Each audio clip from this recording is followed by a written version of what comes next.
Sneakers and Cleats, the podcast. Welcome back to the Sneakers and Cleats podcast. It is Monday, December 9th. This is episode 155. Matt Roy, Don Harris right here. What's up? Over there. What's going on, guys? What's up with you, Matt? I'm good. Start another week. Couldn't be better. Forks up, baby. Let's Yeah, go. congratulations to your Arizona State Sun Devils. Yeah, couldn't have been better.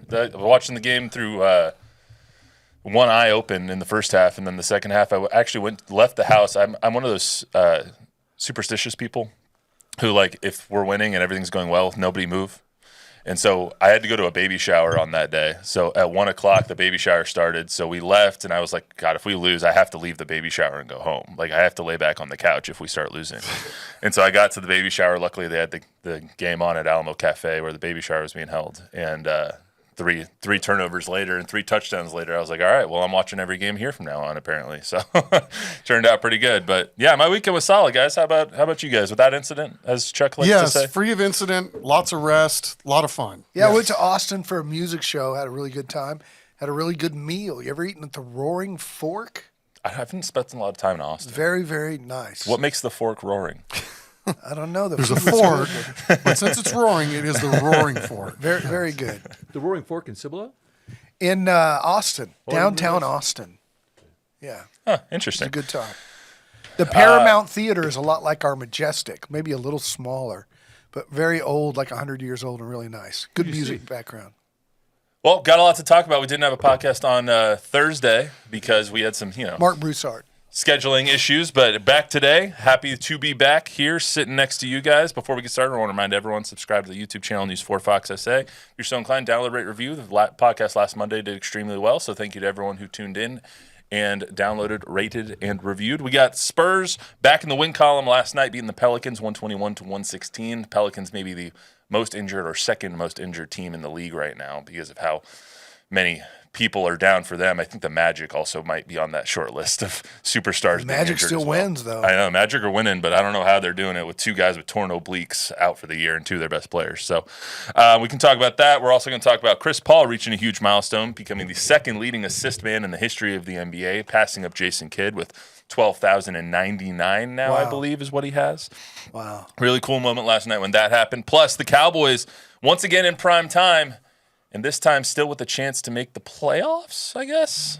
They're playing the Bengals tonight on Monday Night Football. What can we expect from them?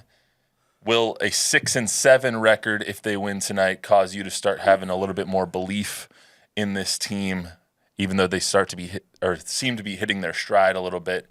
Might be getting some reinforcements back tonight with Trayvon Diggs and all those guys. Talk about that. Plus, the college football playoff revealed. We have our sheets of integrity. The bracket has been revealed. And so we'll talk about the CFP, and I'll try not to talk too heavily about the Arizona State Sun Devils. So I don't know how successful I'll be. But we do have trivia today. Back. Mamas, don't let your kids grow up to be anything but baseball players, all right? Juan Soto signs a 15-year, $765 million contract. How old will he be? He'll be 41 at the end of this deal. And what's his last year's salary? His last year, it'll be 55 if he re-signs. There's an opt-out after the 4th year. 55 Million. million at 41 years of age. The best part about this is, before we get to the trivia question, the best part about this, I did the math last night. He makes, for the next 15 years, $5,821 an hour for the next 15 years. Righteous bucks. Just in the time we're making this. $51 million a year. It's insane. Yeah. Anyway, so my trivia question is off of that. Juan Soto has the most walks of any player through their age 25 season. Who is second among in NB or in MLB history? Who has the second most walks through their age 25 season? I don't expect either of you to get this, but I thought it was interesting. Does he have 500 home runs? I believe so. Maybe Bonds then? It's a good pick. He didn't cheat. I'll give you that. But Bonds got We a don't lot know of that hits Bonds later. cheated either. Bonds cheated Wink, later. wink. Later. Who hit a ton of home runs early? How about Fat Albert? Willie Mays? Okay, that's a good guess. It is Mickey Mantle. Mickey Mantle is 99 short of Juan Soto. Juan Soto, through his age 25 season, has been walked 769 times. Mickey Mantle had 670 through his age 25 season. I was just reading an article this morning, thought that was interesting, so I figured, and I wanted to get Juan Soto into the podcast somehow because I just can't believe how much he just signed for. I have a picture in my phone of all the Nationals walking out of Houston for Game 7, and he had a bottle of champagne in his hand after they won the World Series. He wasn't old enough, right? That's what I was thinking. It's like, oh, man, this might be a scoop. Take a picture of the guy with a champagne bottle in his hand. He's not even of age. Yeah, I thought he just turned 21. Did he? So Good for him. that's my memory of Juan Soto, and now my memory is going to be a lot different now with that kind of bank. Jeepers creepers. My goodness. I didn't think anyone would surpass Shohei Ohtani's $700 million last year. I mean, he still wins the AAV award with the $70 million a year, 10 years What for are the $700, chances, but though, that these guys really see all that money? Are they It's good? guaranteed. It's fully guaranteed. Yeah. He could get hurt tomorrow. He'll still have that money. Man. It's insane. Anyway, I'm sure there's different clauses in the contract, but besides the point, it's fully guaranteed contract. None of it's deferred either, which means Steve Cohen's just going to be writing checks, baby. He's just writing checks as soon as that day comes up. Anyway, let's get to the Spurs here. A couple of things I want to get to. Spurs beat the Pelicans last night, 121-116.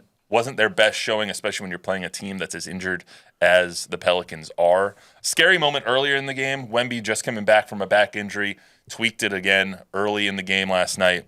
Decided to come back early in the second quarter. Still ended up with 25 and a pretty good stat line.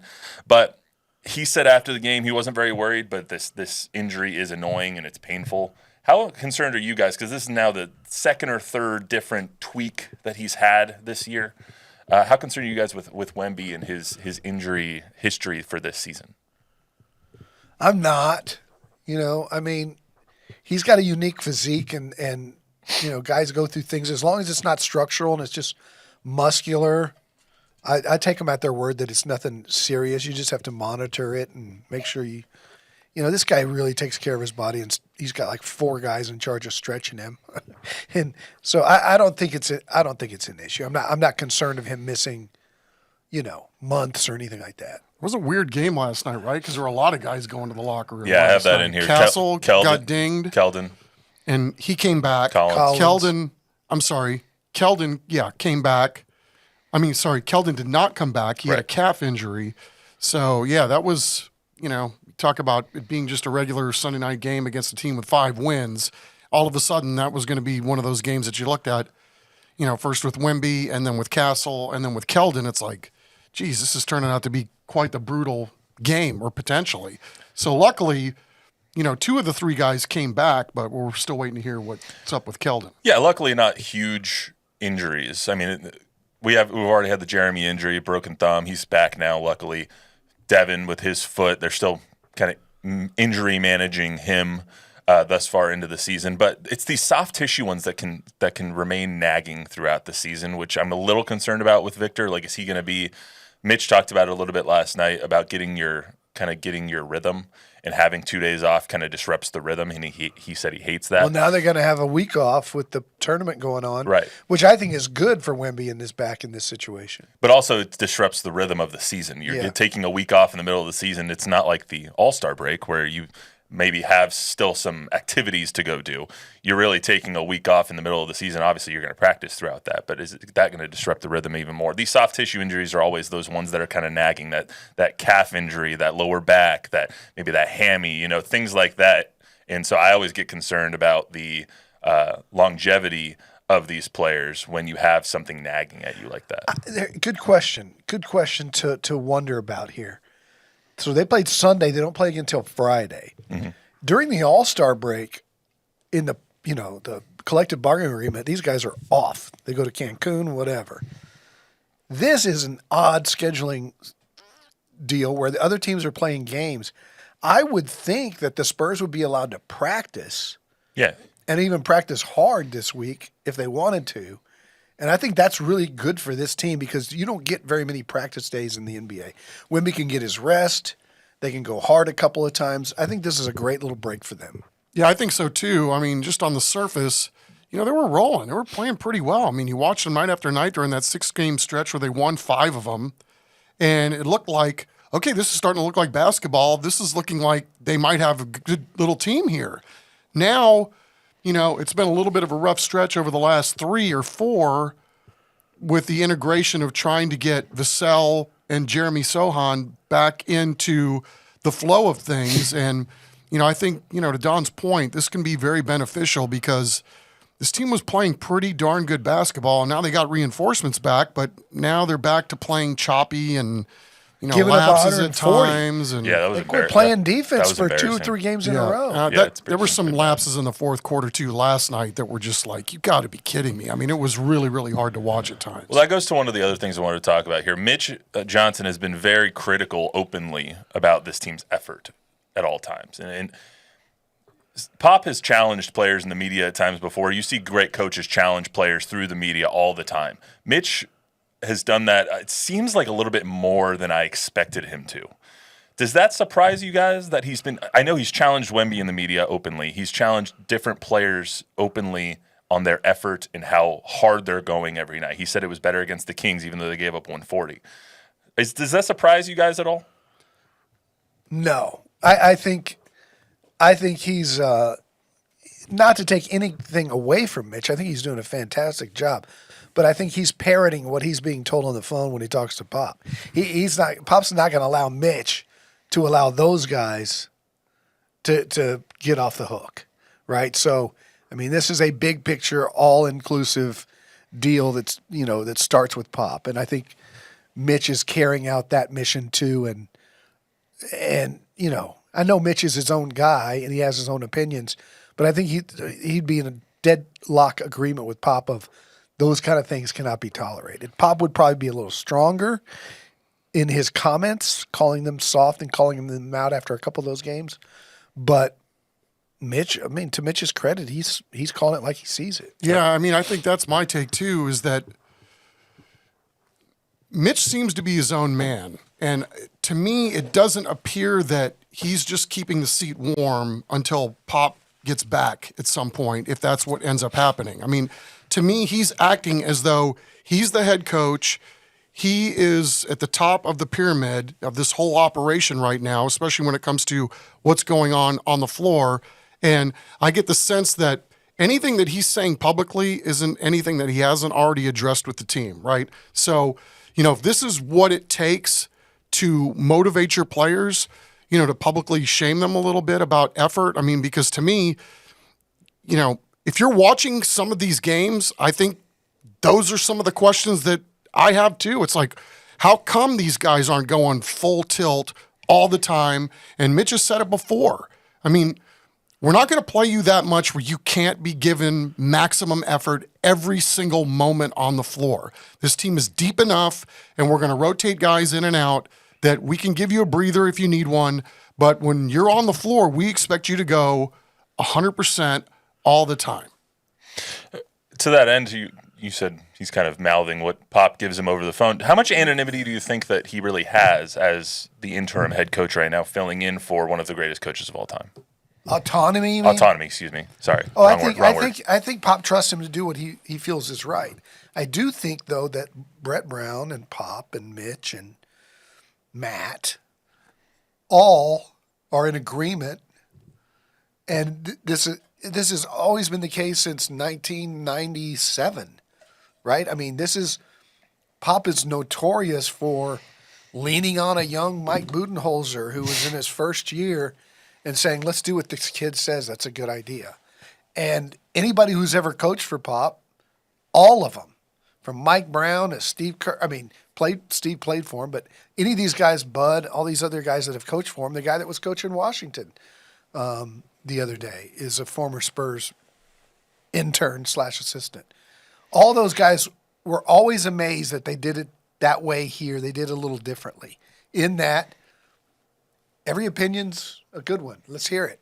And guys would be afraid to speak up in a meeting with Pop, and Pop would have to encourage him to. So I think, Pop encourages Mitch to be Mitch. And if he's got a great plan that's different than Pop's, or that's we don't know if it's different from Pop's because Pop's not talking because of his health, then he's going to trust Mitch. And Brett and all of them. And he has autonomy because he's the guy that's been selected to be in that seat. But to know Mitch is to know that he's also leaning on Brett Brown and leaning on Matt Nielsen and leaning on Pop for their input. RC too, I think. Brian Wright too. Yeah, I mean, we haven't had any updates on Pop, so I don't know if there's any conversations going on between Pop and the organization at all. I'm just, my eyes tell me that Mitch is in charge. Mitch is the man. Mitch is the guy that's figuring out who's playing. He decides who to sit when he doesn't like what's going on. And, I mean, I'm going to just leave it at that. He's got a Steve Baser-like growl after the game, too. I kind of like it. Yeah, he loses his voice. He loses his voice every game. What's up, Pop? So Robert Smith has got a comment. Robert, welcome back. A regular watcher / listener. First of all, he said belated happy holidays to everybody. Happy holidays. And then he said he's glad to see CP3 get the record, but he likes more that the team found a way to win last night. Yeah, it's another one of those games that we've talked about, right, where the wheels came off and New Orleans went on a, 13-0 run or something to come back and get in it. And did they take the lead by one? Yep. Yeah. And then they find a way to win that. I think that's a game they lose without CP3 last year. Yeah. Chris Paul looked like, what are these guys? Like, he's on the court sometimes, and he's a coach on the floor, but he looked so upset at his teamates right there. It was like, are you guys playing? Like, there was no focus at all going on. And he's the rest of us, right? Yeah. Chris Paul's saying the same things, and it was cool. I think you're going to play the clip where they gave him that gift. Yeah. That's coming up next. And a couple of times in his little speech, he says, I know I'm a lot to deal with. And he's talking about, how much he demands. I'm on a the floor. pain in your rear end. Yeah. But that's exactly what this team needed. Yep. Anything else, Bob? You know who's watching? It's Tom from Guerrero. the business office. Tom Guerrero. Guerrero. Shout out Tom Guerrero. What up, Tom? This is nice to be on Tom's lunch break with him every Monday and Thursday. These players get paid to play. No excuses. Not to put their best effort while on the floor. Amen to that. Don mentioned it a little bit. The ceremony, for lack of a better term, after the game of the Spurs giving CP3 a plaque and a big poster board looking thing with all of the names of all the players he's assisted. I think it's 123 players, 128 players that he's given an assist to. The most of them, I think it was DeAndre Jordan and Blake Griffin, have the most from CP3. But little ceremony in the locker room after the win last night. This was actually really cool by the Spurs social media team. This is every teammate you have assisted on in your career. We have all watched and admired you in this long journey. And we've all been privileged this year to experience it up close. It's been a hell of a journey. We are very, very privileged to be a part of it. And in typical CP fashion, after he passes Magic and J-Kidd and in all the milestones and accomplishments he's had, this is at the top as the number 2 assist guy, and he got it with the f***ing win.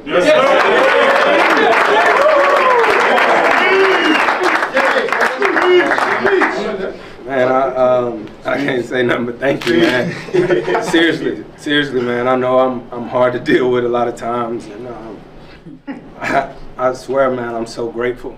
You know what I mean? To be away from my family, y'all became my family, and so I know I'm a lot to deal with on the court, man. But I just love the hoop, and I hope that y'all get this opportunity to play as long as I have, man. So thank y'all so much. Really, really cool moment. You can tell how emotional he's getting and how he got with it, just because I can't imagine how hard it is for him to basically leave his family in California, and he just came. This is a business. This is business for him. He came out to San Antonio to play basketball, to win basketball games, and to continue a 20-year phenomenal career that is going to lead him into the Hall of Fame 5 years after he steps off of a basketball court. And so to be this invested and love this team and the city like he has started to in these 6 months that he's been here is actually really cool to see and to hear from him.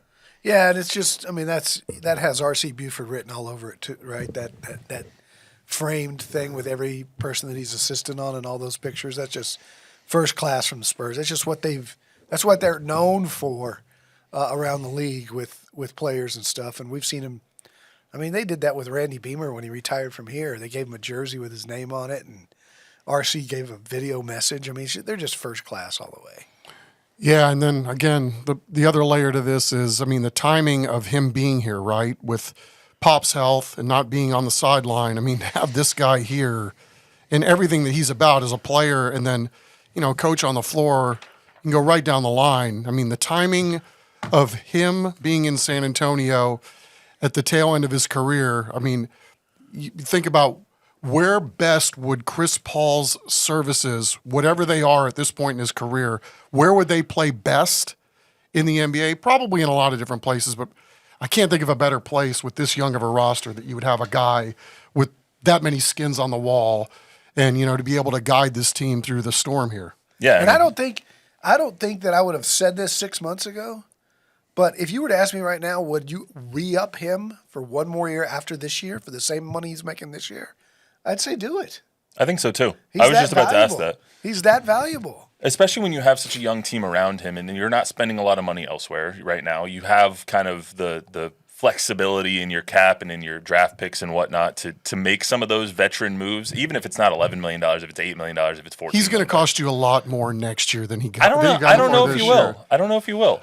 $11 million isn't chump change, but Well, it's he a did- mid-level. It's a mid-level exception. And that was all he was going to get on the That's open all he's going to market. get somewhere else anyway. Yeah, at that age. But, man, he's worth every penny right now. I mean, yeah, especially if you're talking about another younger team that could use a guy and his valuable minutes off the bench, if that's what it is somewhere else. I mean, we're looking at his plus minus for everybody on the Spurs team this year. He's number one in plus minus on this team. Yeah, and it makes his sense age. why. He will make more next year if they want to bring him back. But it was awesome Or to at see least his, earn the right to his make family more was money. all here yesterday in the stands and cool. saw that he became this. Wemby got the basket that made him the second in assists. So it was just a really cool moment last night, and they got it in a W, just like Mitch said. So that was really cool to see. And a John Stockton appreciation post, too. because Yeah, he's still 3,000 away. What is it? What's John have? 15,209, 15,000, something like over that. 15,000. Yeah, he's All to one guy. CP3 is not going to get there. Unfortunately, Nobody is. even if CP gets what? How many seasons would CP3 need? Like 4 more to get to John? Maybe Yeah, he's not 5. gonna get He's there. not going to get there. It's like nobody's going to get to LeBron's scoring record either. 100%. Look, I was looking last night. If LeBron plays 2 more years and CP3 stops after this year, LeBron might pass him on the assist total. Wow. Which is crazy. LeBron has I think it's 11-2-0 something. So if he plays 2 more years, he might be in 3rd place and knock Jason Kidd down another peg. Wow. But anyway, let's get to a little bit of the Cowboys stuff here. I don't know how this happened, but don't look now. The Cowboys might be in the playoff hunt. They're 5-7. Don't give me that face. I know what that face means. Okay. 5-7. They play the 4-8 Bengals tonight on Monday Night Football. They win tonight. They get to 6-7. They play the Carolina Panthers, the 3-10 Carolina Panthers next week. They get to maybe 7-7. It's not inconceivable. I know. True. 2 weeks ago, it was a less than 1% chance. Now it's still not great. However, it's not inconceivable that this team, at the very least, finishes above 500 at this point. What which we do thought they need was, to do? They need to get to 9 to get in? I would say at least. Yeah. You might need to get to 10 because Washington might get to 10. Yeah. Yeah. And Tampa Bay keeps winning. If it's 10, then it's then it's probably done. Because they would then need to win out. There would be a crazy tiebreak at 9 with all these teams that are going to get there. Yeah, they would need to get to 10. I mean, obviously the Niners are 6-7. The Cardinals, I think, are 6-7 now. The Seahawks are 7-7, I think. The It's, Buccaneers. everything is kind of just right in that little area. I think Tampa's going to win the division, but that's just me. It's kind of just weird to look at this. Like we left this team for dead. I left this team for dead. I still am kind of leaving the team for dead. I'm still leaving the team for dead. They were 3-7, and everything was, the sky was falling. But Chuck, I mean, to their credit, they've rallied and they've kind of put their names back in the hat. I jinxed them because I wrote them off. I mean, I went through the years. Hey, in the last 20 years, they've only been irrelevant on the final week of the season, like 4 of those years or whatever the stat was. And since then, yes, they've won 2 in a row and somehow, some way done it. I mean, you look at this roster and who's not playing week to week, and the fact that, Cooper Rush, all he does is win football games, right? 7-3 as a starter. Again, we've talked about this before. Mike McCarthy, to me, is at his best when the roster is at its worst. I mean, he's the best at figuring out how to best put guys in the best situation. They're running the ball better now. You think you lose a guy like Zach Martin, the world would for sure come crumbling down up front. Nope. They're running the ball better than they have all year with Brock Hoffman in there. And they've robbed Peter to pay Paul. They're moving guys around. They're doing all kinds of things. And, again, I think we're week to week now, right? It's, as we sit here today, they're 2 games behind Washington for the final wild card spot. They've already beaten Washington once. And if they beat them again, which they would probably have to because they meet them again, they would own the tiebreaker against those guys too. So yes, all is not lost, even though we are coming down the final month of the season. But there's other teams between them and Washington too. There's a lot of teams. I mean, it's not a foregone conclusion that they're going to battle their way back into this thing. But it's amazing to see what they've done with what they don't have at the moment. Putting Rico and saying he is the anointed number 1 back and Zeke is the backup, I thought was a really good move, and it was long overdue. I think we all thought that Rico was going to be the number 1 back coming in, but then Zeke ended up being number 1 on the depth chart, and all of us were a little confused. Now I think Rico is starting to come into his own. You have Zeke, who is now the clear backup and is just there as kind of a locker room guy. I think something can be said about this team lifting themselves of some of the expectation. Once those expectations were lowered, they started to exceed them. But I don't think the expectation level changed, if you know what I mean. Like, the level was always here, but our expectations coming in were here because they're coming off 12-win teams or 12-win seasons. But now our expectations are down here, so now it looks like they're exceeding them. You know what I mean? I'm just, it also goes to show you too. I mean, everybody's saying, okay, tank the rest of the season. Let's get a first-round draft pick and all that nonsense. I mean, these seasons are too long. I mean, even a team like the Carolina Panthers, who the Cowboys have to play down the stretch here, they're not going to be an easy out. Ask the Eagles yesterday. You're getting everybody's best punch because jobs are on the line week to week. And then also, a lot of these guys, even if your team's record isn't that good, you're playing for a spot somewhere the next year. And if you've got bad tape or it looks like you're tanking, I mean, it just does not happen in the NFL. There's too many jobs at stake. There's too many dollars at stake to do this. Chuck, to that end with the Panthers, I was just looking at some of the look-ahead lines today because I like seeing who's favored and whatnot. And the Panthers are favored next week against the Cowboys. No kidding. Yeah, it'll be the first game in 34 games, if it holds, by kickoff. It'll be the first game in 33 games that the Panthers are favored. That's what people think of the Cowboys right now, and that's why I think we're seeing them exceed what our lowered expectations are. I think that's fair too, but I think also too Carolina has shown over the last month. I mean, they're pretty darn good. They should have beat Philly yesterday. They had a ball in Xavier Legette's hands to beat Philly yesterday, and he dropped it. Couldn't they have beaten the Chiefs? They should have beaten the Chiefs too. Yeah, they should have won both of those games. Bryce Young has been playing extremely well. As far as the game goes tonight, they're getting some reinforcements back. You got Zach Martin obviously out, Juan Thomas out. Everyone else is kind of up in the air. Tyler Guyton might play. That's a little bit questionable. Trayvon Diggs might play. Hopefully he does, so we can actually see him and DeRon Bland on the field together at some point in their careers. And two. You have all 3 of them at the same time. Exactly. But do you guys think that, like, Joe Burrow in this offense is one of the best in the country? It's one of the best in the NFL. They've been scoring 30-plus points a game every week, what seems like all year. Their defense is bottom 5 in almost everything. I put it down here. They're bottom 5 in defensive yards allowed, points allowed, passing defense, red zone defense, and third down defense. I think my question going into this game is, can the Cowboys keep up? Yes. But it's the question that was asked McCarthy repeatedly over the last week, which is, are you going to play for basically 3 and 4 yards of play, ball control, run the clock, keep their offense off the field? And he dodged the question and smiled all week. That's, of course, how you have to play against these guys. Can they win? Yeah, they can. Will they win? I don't know, but that's going to be the goal. The line is Cincinnati. When I went to sleep last night, it was 5.5. I think it's 4.5 now. So Cincinnati's 4.5-point favorites, which is, I think, crazy. Which I think is crazy. I don't think they're 7.5 points better than Dallas, which is basically what you're saying, because Dallas has the 3 points built in for the home field advantage. I think the line's a little nuts. I think the over/under's kind of nuts too. It's 49.5. So I think if you think Cincinnati's going to win this game, it's going to be a 40-30. If you think that Dallas is going to win this game, it's going to be a 24-21. That's just kind of how I look at it. I just don't know if they can score 24 points on offense without their defense scoring a touchdown for them as well. Yeah, I was impressed with Burrow last week in the loss. I think He impresses. He would be the MVP if they won half of their games. I think they put too many points on the board for the Cowboys to keep up with the rush. I'd say 34-21. Chuck? Man, I didn't know you were going to ask me to pick this ball game tonight. I mean, I'm What just did you think fascinated I to was see gonna what do? else. I always Fascinated to ask you see to how it's pick going it. to turn off. All right, I'll say 24-21 since you threw it out there. Cowboys? Copycat. Yeah. Yeah. I think that it'll be 20, just in the sake of being different, 24-20. Actually, I'm going to go 23-20, Cowboys. Wow. But because I think that they won't be able to score touchdowns on all of them. It's going to be 3 Brandon Aubrey field goals. You think the Bengals are going to be held at less than 23? I think 20, just because if this is the healthiest this defense has been all year. Okay.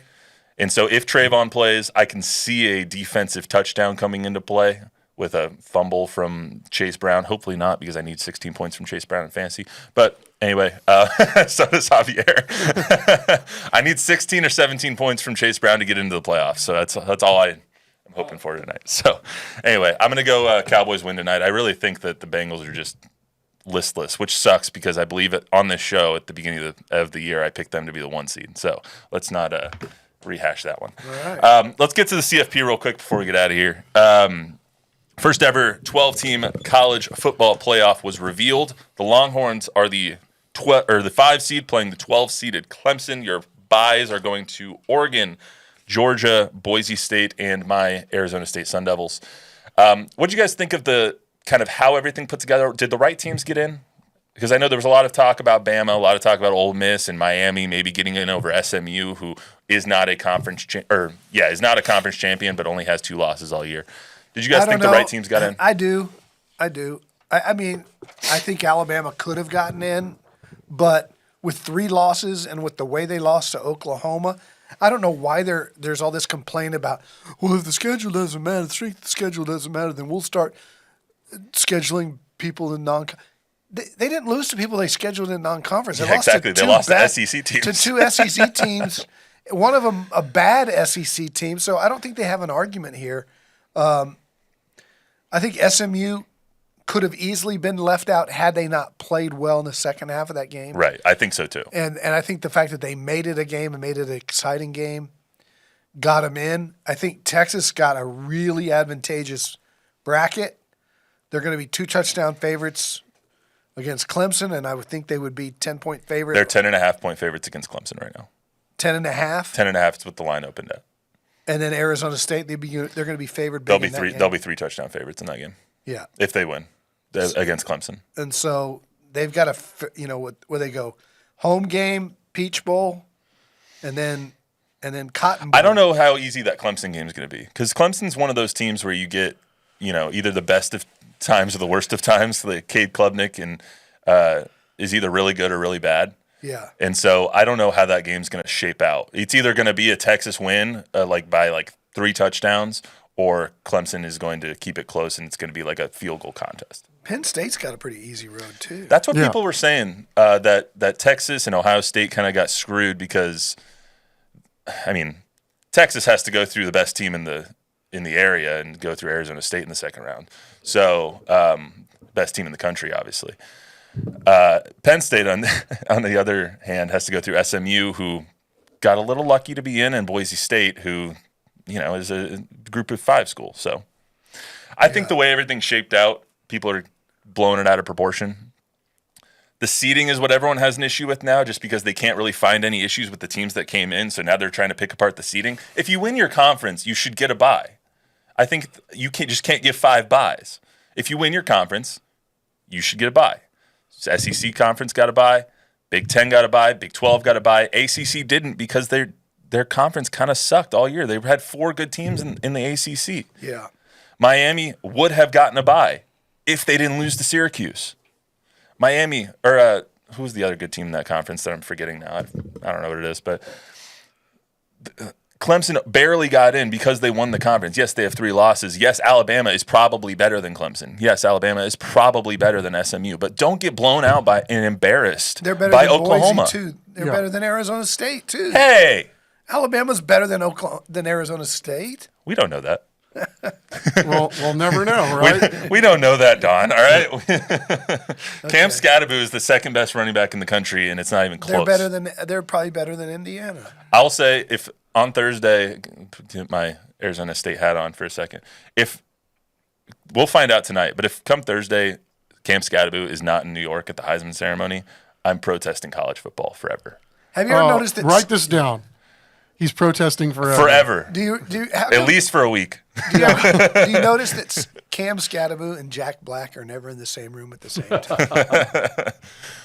He's the biggest bowling ball of a little running back I've ever seen in my life. His contact balance, as Jesse Palmer liked to say, he's phenomenal. I can't believe how good he is. Pick me a winner, guys. And Chuck, if you didn't think I was going to say pick me a winner, then you haven't been doing this podcast for 155 episodes with me. The Fighting Irish of Notre Dame. I could see that happening. That's a really good Indiana you know what? bowl I think up there. I don't have a problem with anybody that got in. USC honestly. fan Javier is not liking that pick. Right? Yeah, USC played them pretty good after Notre Dame was rolling there. But these games are going to be cage matches. I mean, how many of these teams are going to be healthy when you get to the national championship game? That's what's going to be intriguing to me. And I think health is going to play a big factor in who wins. And also, I think the teams are the most physical too, because, Clemson was really, really physical to start that game. And I think that caught SMU by surprise. But SMU ended up catching up a little bit in the physicality department later in that game. But, Georgia's super physical. Texas on defense. I mean, who wants to play with four playing back there on defense? No, thank you. I mean, there's so many really good physical teams. I think the team that stays the healthiest is going to be the one that wins this thing. I like looking at the bracket. I like Penn State, Georgia, Oregon, Texas. I'll take Texas because it's going to be in the Cotton Bowl. Georgia. So you'll take Texas over Oregon? Yeah. Okay. And then I'll take Texas over Georgia for the third time. I think Texas is the best team I've seen. They haven't played great. They didn't play great against A&M. They dominated that football game. Could have been 41-0. Instead, it was 17-10. 17-7. 17-7. It should have been 17-10. It should have been 17-14. Yes. They dominated the Georgia game, and again a couple of plays. I think their best football is ahead of them, and they're just as physical as anybody. Texas's season ends on January 1st in the Peach Bowl. Can I tell you my dream? Yeah, what's up? Ohio State wins it all, and Ryan Day gets fired the next day. I think. Okay, so what if last thing before we get out of here? What if I've told you all of the first round games are either 7 to 10 point spreads? They're all home teams are favored by more than a touchdown in almost all of them. At least that's how it opened. It was like 7.5, 8.5. If I was to tell you there was one upset in the first round, who is that upset? Which road team upsets the home team? Tennessee, Ohio State. Tennessee over Ohio State. Okay, it's a good pick. Indiana over Notre Dame. That's the one I was thinking. The only reason I don't want to pick SMU over Penn State is because it's going to be a whiteout at night, and I don't think SMU has ever played in an atmosphere like Penn State whiteout night game, cold. Yeah. Yeah, Penn State's better than I think people think. I think Penn State will roll SMU. I think if I was to pick one upset, I think it would be Indiana over Notre Dame. I'm just not sold on Notre Dame. It seems like in my second one would probably be SMU, just because of small game James Franklin. I just don't think he's the best coach for this team, and he always loses these big games. He always loses the big games. It's always close enough to where he can represent his team to the boosters, but it's never close enough to win the game. So I would think I would pick SMU. As a winner, obviously Arizona State's going to win the whole damn thing. So that would be cool if that happened. I'd be all for that. Forks that, baby. Best Arizona State team since Danny White, 1975.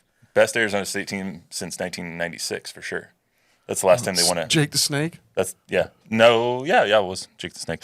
That was the last time they won an outright conference title. So anyway, that's all we got for you today, guys. CFP. Peace out. The Sneakers and Cleats podcast brought to you by Don Harris. That's all we got for you down on the Sneakers and Cleats podcast. Remember, download, rate, review, subscribe, give us a 5-star rating, tell a friend, tell an enemy. Thank you for everyone who's tuning in. Sorry if my hand gestures aren't best for the download, rate, review part of this. But anyway, I'll get better to the audio audience. We'll see you back here on Thursday.